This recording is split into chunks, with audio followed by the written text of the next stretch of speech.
aí, galera do canal, tudo beleza com vocês? Mais ou menos, não menti. Professor Charles na área para mais uma aula. Pô, cara, de novo, cara! Mas hoje, uma aula de geografia e num formato diferenciado para agilizar no processo de edição. Nesta aula, aprenderemos conceitos de como regionalizar o mundo em continentes, noções sobre estado, nação, país e muito mais.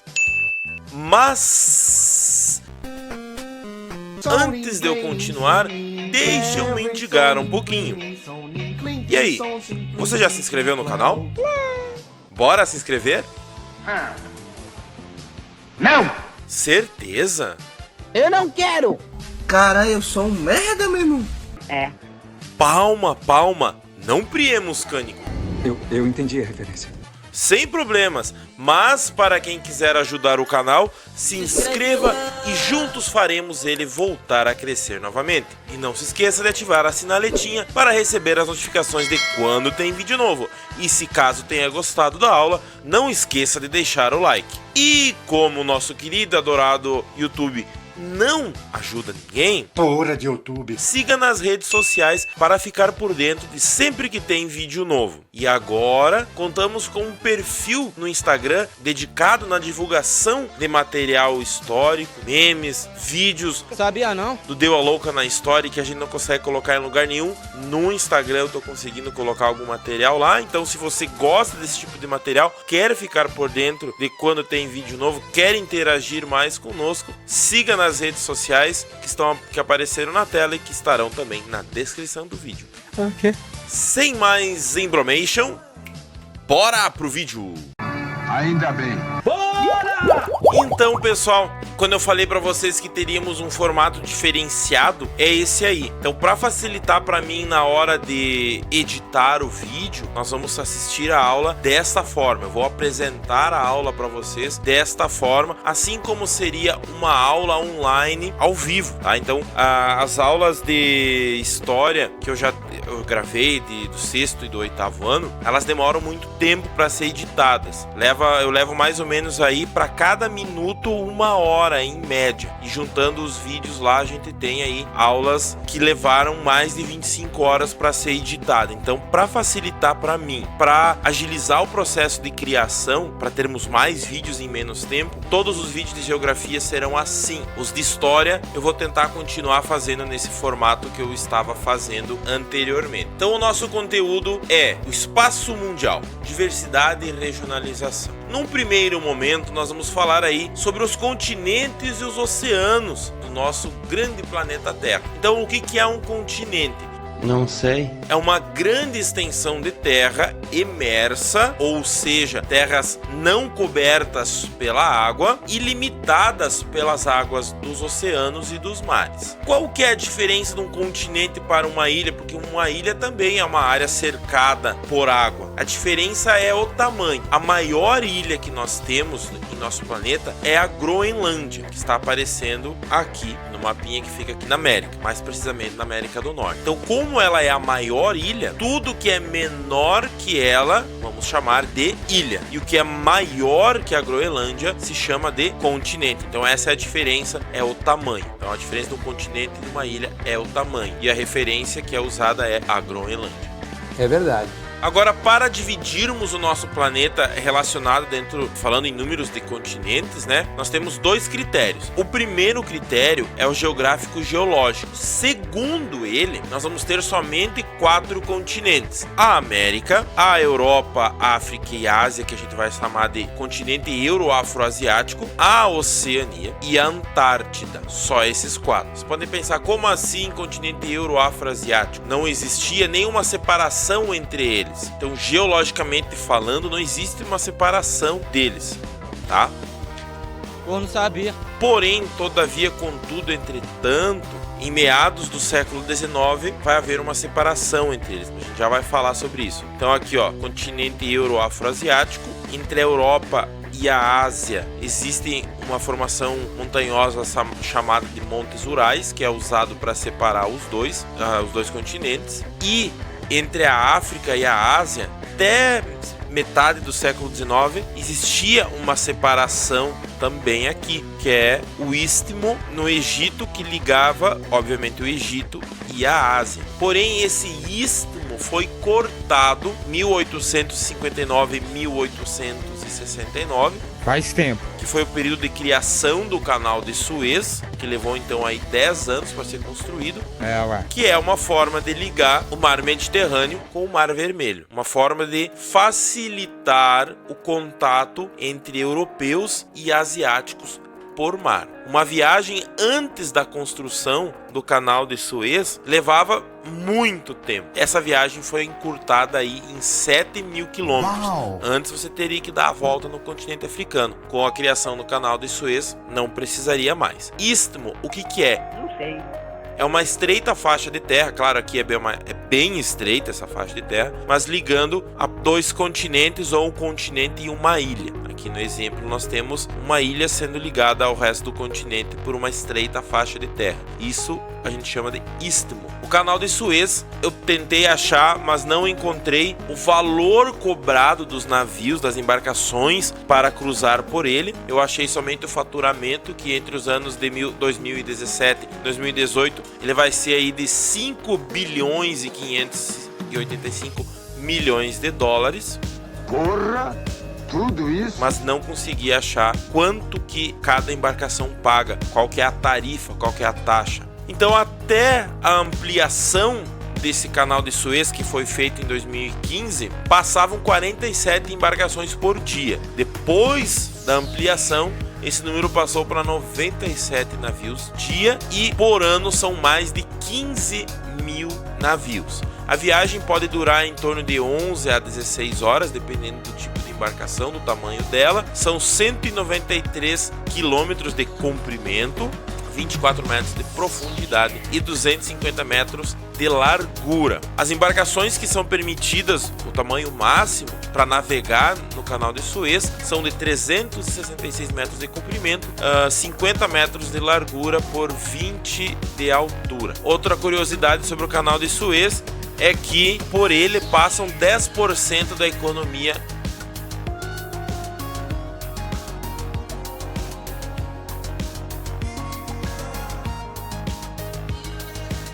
Continuando sobre os critérios, nós vamos ter o critério histórico-cultural, que é o mais usado, que é aquele que divide o nosso planeta em 6 continentes: América, África, Antártida, Europa e Oceania. Agora, falando sobre uma comparação entre continentes e oceanos, nós podemos chegar à conclusão de que tem muito mais água do que área continental. Por exemplo, a superfície total do planeta Terra, a superfície quadrada do nosso planeta, são cerca de 511 milhões de quilômetros quadrados. E dessa superfície, 29% somente é de terras imersas. O resto, 71%, é ocupado pelos oceanos. Na verdade, somente existe um oceano. Porém, ao longo da história, partes dele foram recebendo nomes específicos. Beleza? Beleza! Então vamos ali a comparação. O maior oceano é o Oceano Pacífico, 179 milhões de quilômetros quadrados. Na sequência, o Oceano Atlântico com 92, depois o Índico com 74 milhões e finalizando o Oceano Glacial com 14 milhões de quilômetros quadrados. A somatória nos leva a 360 milhões 650 mil quilômetros quadrados de área ocupada da superfície terrestre por água, por oceanos. Já a área continental, o maior continente que nós vamos ter é o continente asiático, com 45 milhões, seguido da América por 42 milhões de quilômetros quadrados. Na sequência temos a África com 30 milhões, a Antártida com 14, a Europa com 10 milhões e finalizando a Oceania com 8 milhões 528 mil quilômetros quadrados. A somatória, 150 milhões de quilômetros quadrados, ou seja, 29% da área da superfície terrestre. Dando sequência, pessoal, como a gente falou em continente, esses continentes são ocupados por países. E estes países são mais de 190 países reconhecidos pela ONU. Porém, é necessário a gente fazer uma separação entre Estado e país. Enquanto Estado é uma instituição formada por território, povo, governo, A segunda, no caso país, é um conceito genérico referente a tudo que se encontra no território dominado por um Estado e apresenta características físicas, naturais, econômicas, sociais e culturais, entre outras. No nosso caso, por exemplo, o Brasil é o país e a República Federativa do Brasil é o Estado. Então aqui um resuminho. Estado é a instituição, Estado com letra maiúscula, o E serve no texto, Estado com letra maiúscula é a instituição administrativa, que dentro dela tem o povo, o território e o governo, e o país, que é tudo que se encontra no território dominado pelo Estado. Aqui um resuminho para vocês, quem quiser dar um pause e ler atentamente isso aqui, vai ajudar vocês. Ele está reforçando aquilo que eu já comentei anteriormente. Por que antes eu falei Estado com letra maiúscula? Porque Estado com letra maiúscula é o Estado nacional, é a administração como um todo. Por exemplo, Estado com letra maiúscula seria o Brasil, a República Federativa do Brasil, Estado com letra maiúscula. Estado com letra minúscula é diferente, temos até aqui o símbolo diferente aqui. O Estado com letra minúscula, dentro do nosso assunto, são as unidades federativas que aqui no Brasil recebem o nome de Estado. Por exemplo, o Rio Grande do Sul faz parte da divisão territorial do Brasil, porém é com letra minúscula. Em outros lugares do mundo, essa divisão recebe outros nomes. No caso da Argentina, recebe o nome de província. Em outros lugares do mundo também é usado a expressão cantões e departamento. Então o estado do Rio Grande do Sul faz parte do Brasil, do Estado Nacional. Ok? Continuando, nós temos nação, que também tem ali suas diferenças, suas particularidades. E o que significa nação? Nação é uma união entre um mesmo povo com um sentimento de pertencimento e união entre si, compartilhando muitas vezes a cultura, práticas sociais, o idioma, entre outras coisas. Então, a nação tem coisas em comum: a religião, a cultura, a língua, dependendo do lugar, a religião em comum, hábitos do dia a dia. Assim sendo, nem sempre uma nação equivale a um estado ou um país, ou até mesmo um território, podendo haver nações no mundo que não possuem soberania sobre o território onde ocupam e nem formam um estado. Vamos ver isso na sequência. Para quem quiser reforçar o significado de nação, pode dar um pause aqui e efetuar a leitura com mais calma. E nós vamos seguindo o nosso conteúdo para nós vermos como assim existem nações sem estado. Vamos usar aqui o exemplo da Espanha. Poderíamos usar outros países do mundo, como é o caso da Rússia, mas vamos nos ater à Espanha, que é um clássico estado multinacional, que tem nações diferentes dentro do seu estado. Por exemplo, os catalões, que vivem na Catalunha, os bascos do País Basco e os navarros de Navarra. Vamos observar a imagem aqui no mapa, que até vai trazer outros, como o pessoal que vive na Galícia, o pessoal que vive na Valença, aqui a Catalunha, aqui Navarra e as Ilhas Canárias também. País Basco. A Navarra e parte do País Basco tem vizinhança com a França, não fica só no território espanhol. Esses povos reivindicam há longos anos a sua independência da Espanha, tendo então eles buscam a criação de um estado independente com a delimitação dos seus territórios e assim podendo exercer soberania sobre eles. Um outro povo que podemos citar aqui, que é um bom exemplo de uma nação sem estado, são os curdos, que na verdade são a maior nação sem estado do mundo.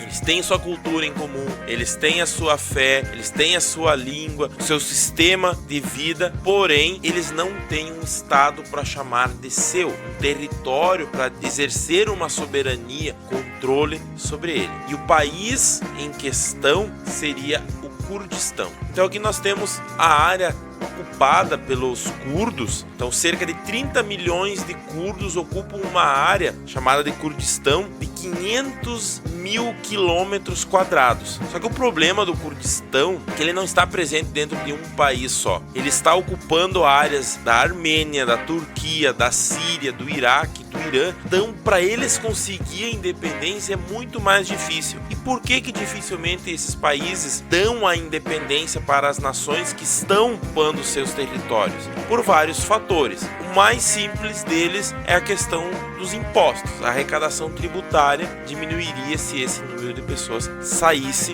do seu domínio. E outros fatores, talvez até mais importantes, porque nessas áreas ocupadas pelo Kurdistão, nós podemos ter aí reservas de minério, petróleo, riquezas naturais, principalmente a água ali no Oriente Médio, que é um item que não está presente em todo o território. Então, dificilmente o Kurdistão vai surgir de fato, que depende da liberação desses outros países. Então, esses países perderiam território e provavelmente nenhum deles quer perder esse território. Vou deixar na descrição do vídeo o link para um filme chamado Becas para o Alto e Avante, que fala de dois guris que moram no Kurdistão, mostra um pouco da cultura deles, mostra um pouco de como é viver num lugar sem se poder chamar de seu de fato, né? Vamos agora então para Estado-nação. O que é Estado-nação? É uma área geográfica que pode ser identificada como possuidora de uma política legítima, que pelos próprios meios constitui um governo soberano. Ou seja, enquanto um Estado é a entidade política e geopolítica, a nação é a identidade étnica cultural. O termo Estado-nação então implica em uma situação onde os dois são coincidentes. Os dois existem ao mesmo tempo. Então o Estado-nação afirma-se por meio de uma ideologia, uma estrutura jurídica, a capacidade de impor uma soberania sobre o seu povo, sobre o seu território, em relação com as fronteiras. Possui uma moeda própria, forças armadas próprias também. Então, podendo controlar o povo, podendo controlar o seu território de invasões de outros países. Exerce uma soberania dentro desse território. O conceito de Estado-nação pode ser comparado, contrastado com o de Estado multinacional. Cidades-estado, impérios, confederações e outras formações de Estado das quais podem sobrepor-se.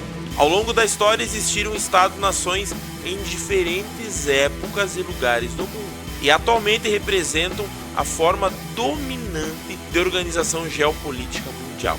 Então, no mundo, o que impera são os Estados-nação. Para você ter um Estado-nação, é essencialmente formado por três principais elementos: um território, povo, uma nação e soberania.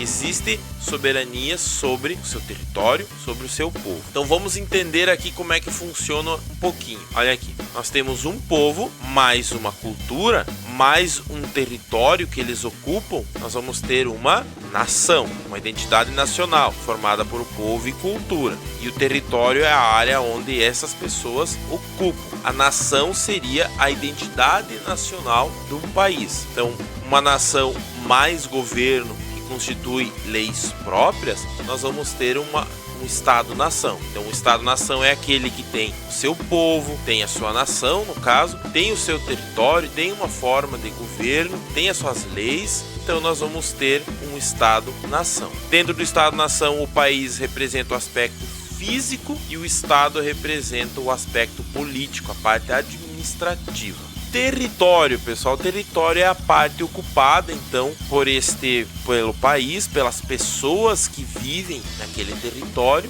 que ocupam, e essa área foi delimitada e definida entre relações entre indivíduos, diferentes grupos, diferentes povos, diferentes acordos. Por exemplo, o nosso território cresceu muito ao longo do tempo e para ele crescer foram feitos acordos entre países e assim ampliando o território.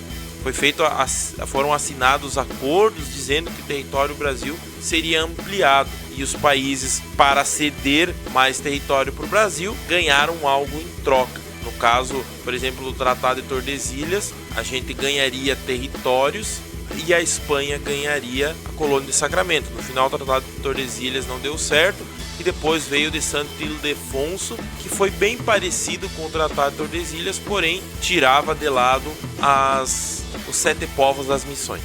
Mas é só para vocês entenderem que o território foi delimitado de alguma forma, entre acordos entre países. Às vezes um acidente geográfico limita um país e o outro, mas a gente vai falar mais em fronteiras. Então cada país do mundo tem o seu território, onde ele exerce sua soberania, ele governa, ele administra da forma como ele acha melhor. E esses países vão ter o seu povo, que é unânime a necessidade de um povo como um elemento na Constituição para a existência do Estado. Então, sendo correto afirmar que não é possível existir um Estado sem o povo. O povo é muito importante para a existência do Estado. Temos a frase: um povo ou nação existe sem um Estado, mas o mesmo, no caso o Estado, não existe sem um povo, sem uma nação. Por exemplo, a nação judaica, os judeus, até 1947 eles não tinham um país para chamar de seu. Então eles eram uma nação sem Estado, uma nação sem território. Eles estavam espalhados pelo mundo inteiro, sem um país, sem um território para chamar de seu. Então, depois da Segunda Guerra Mundial, lá em 1947, foi criado o Estado de Israel. Soberania. A soberania está relacionada ao poder ou à autoridade exercida por um determinado território. O Estado exerce soberania sobre o território que ele administra. Então nós temos aqui, a soberania, ela vai ser una. Dentro de um estado é impossível a convivência de duas soberanias. Então só tem dentro de um estado uma soberania. Indivisível, é inadmissível a existência de várias partes separadas da mesma soberania. Então, por exemplo, dentro do Brasil, o país é soberano sobre todo o território. Os estados não são maiores do que o país. O país é soberano. O Estado administra o seu território, mas esse território pertence para o país. Inalienável. Jamais haveria supremacia de um Estado se houvesse prazo de validade. Então não existe validade para a existência da soberania. E permanente. Ele existe sempre.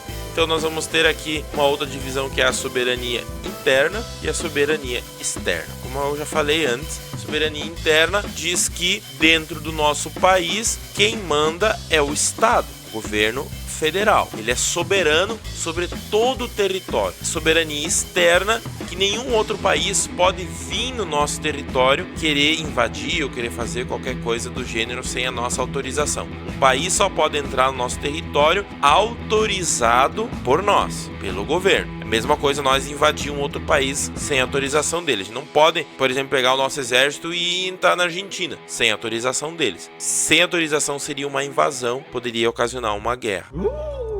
Então nós temos aí a territorialidade. Vamos tentar entender o que é território, o que faz parte de território. A palavra território é mais ampla do que só terra. Então o que faz parte desse território controlado pelo Estado? Obviamente a terra firme, aquela onde é que a gente está, a superfície do nosso território, a superfície do Estado brasileiro pertence para o Brasil. As águas, por exemplo, os rios, os lagos, isso também faz parte do território nosso, onde nós exercemos soberania. O espaço aéreo, todo o espaço aéreo sobre o Brasil é administrado por nós. Nenhum país pode mandar uma aeronave sem a nossa autorização para cá. A gente tem o controle total sobre o nosso espaço aéreo. Só entra um espaço...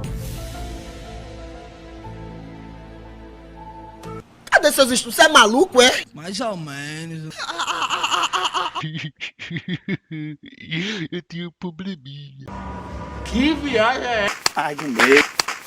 Só entram aeronaves no nosso espaço aéreo autorizadas. Então, quando uma aeronave está adentrando o nosso espaço aéreo, ela tem que pedir autorização. E se uma aeronave está voando ilegalmente, a aeronáutica tem direito até de abater o avião se ele não respeitar as regras. O subsolo é de exploração do Estado. Ele tem direito sobre o subsolo. Então, se você achar petróleo na sua casa, não vai ser seu, vai ser do governo, é dele. A plataforma continental e o mar territorial. Para eles, nós vamos olhar aqui na imagem que vem na sequência. O que é o mar territorial? São 22 quilômetros a partir do litoral brasileiro. No caso, a gente está falando do Brasil, né? São 22 quilômetros a partir dessa área aonde nós somos soberanos. Só nós podemos explorar essa área. Então, esse mar territorial, esses 22 quilômetros ou 12 milhas náuticas,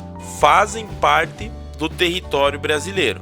Por isso que ele recebe esse nome, Mar Territorial. Então, dentro dessa área é soberania nacional. E a plataforma continental é aquela porção mais próxima do continente, aonde as profundidades não são tão grandes. Elas variam ali mais ou menos em 200 metros de profundidade e vão de forma suave ampliando a sua profundidade até chegar nas áreas mais das bacias oceânicas, as áreas mais profundas. Essa parte também é de exploração nossa, é o nosso território, assim como outros países. Claro, não vai ter mar continental, não vai ter a plataforma continental países que não têm acesso ao mar, como é o caso do Paraguai aqui na América. Fechando aí, nós vamos ter as fronteiras, é o limite entre duas partes distintas, ou no caso, três ali, onde Brasil, Paraguai e Argentina fazem fronteira aqui no Rio Grande do Sul. Elas representam muito mais do que uma mera divisão entre pontos diversos. Elas determinam, então, a área precisa do estado, a sua base física, aonde termina o território de um estado. No caso, o Brasil, nós temos mais de 15 mil quilômetros de área de fronteira com países aqui da América do Sul. Os únicos países que não fazem fronteira, ou seja, não tem área encostando com a nossa, se limitando com a nossa, são o Chile e o Equador.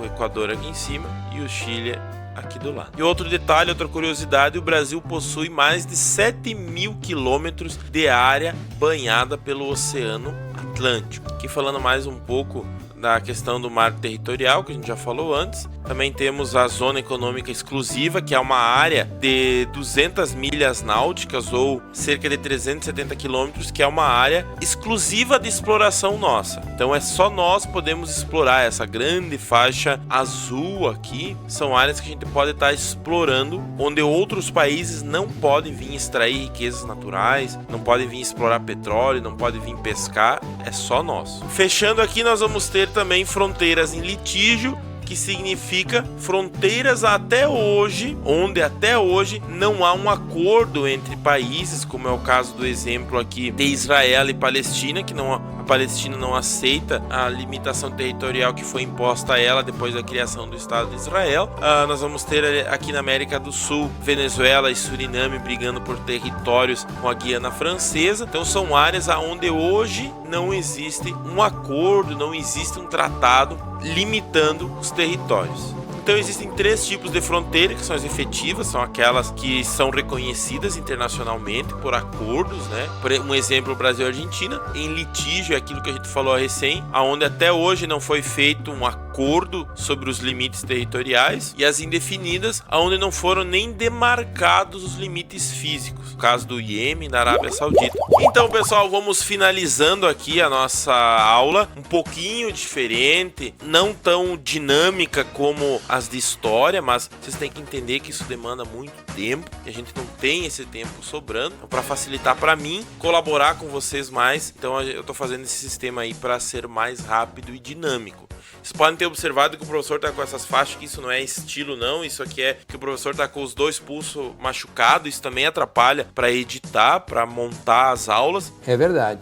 Tô com os dois pulsos machucados, que eu sofri um acidente de moto. Que merda, hein? Pra mim também, ganhar tempo, não me machucar mais tanto trabalhando e poder produzir mais, a gente tá fazendo esse sistema aí. Espero que vocês tenham gostado do vídeo.